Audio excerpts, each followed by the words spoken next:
আজকে আমরা জানতে চলেছি শ্রীকৃষ্ণের বকুল ফুল এত পছন্দের কেন। সেই সম্পর্কেই পৌরাণিক আধ্যাত্মিক কারণও রয়েছে, সেগুলোই বলবো। বকুল ফুল অত্যন্ত সুগন্ধযুক্ত এবং গন্ধ দীর্ঘস্থায়ী হয়, যা ভগবান শ্রীকৃষ্ণের প্রতি ভক্তি ও প্রেমের প্রতীক। কেন বকুল ফুল শ্রীকৃষ্ণের এত প্রিয়? মাটি থেকে অর্পণ করার যোগ্যও হলো এই বকুল ফুল। সাধারণ মাটিতে পড়ে থাকা ফুল যা পুজোয় নিবেদন করা নিষিদ্ধ, কিন্তু বকুল, শিউলি এবং চাঁপা এই কয়েকটি ফুল মাটিতে পড়লেও তা শুদ্ধ বলে গণ্য করা হয়। শ্রীকৃষ্ণকে নিবেদন করা যায়। বাঁশির সুর ও রাধাকৃষ্ণের প্রেম প্রচলিত আছে। শ্রীকৃষ্ণ বৃন্দাবনের বকুল গাছের নিচে বসে বাঁশি বাজাতেন এবং বকুল ফুলের সৌরভে মুগ্ধ থাকতেন। এটি রাধাকৃষ্ণের লীলা ও পবিত্র প্রেমের সাথেও যুক্ত।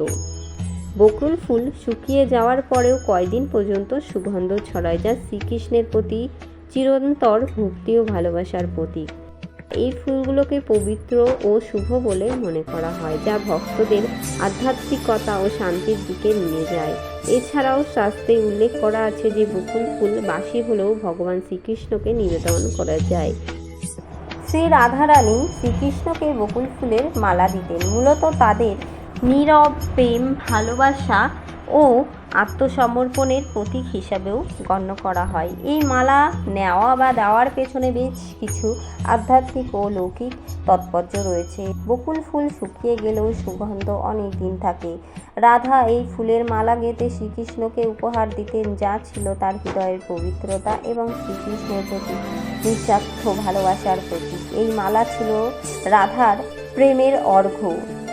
বৈষ্ণব দর্শনে রাধা হলেন কৃষ্ণের শক্তি বা আনন্দের আধার। কৃষ্ণের জন্য মালা তৈরি করা ছিল রাধার নিত্যলীলার অংশ, যা তাদের বিরহ মিলনের আধ্যাত্মিক ভাবকে প্রকাশ করে।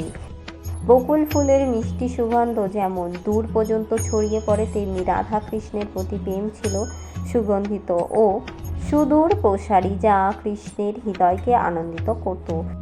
কৃষ্ণ ছিলেন রাধার প্রাণনাথ। রাধা মনে করতেন শ্রীকৃষ্ণের সুন্দর মালা পরানো তার শ্রেষ্ঠ সেবা, যা কৃষ্ণের প্রতি তার গভীর অনুরাগের বহিঃপ্রকাশ, প্রেমের বাঁধনও বলা যেতে পারে।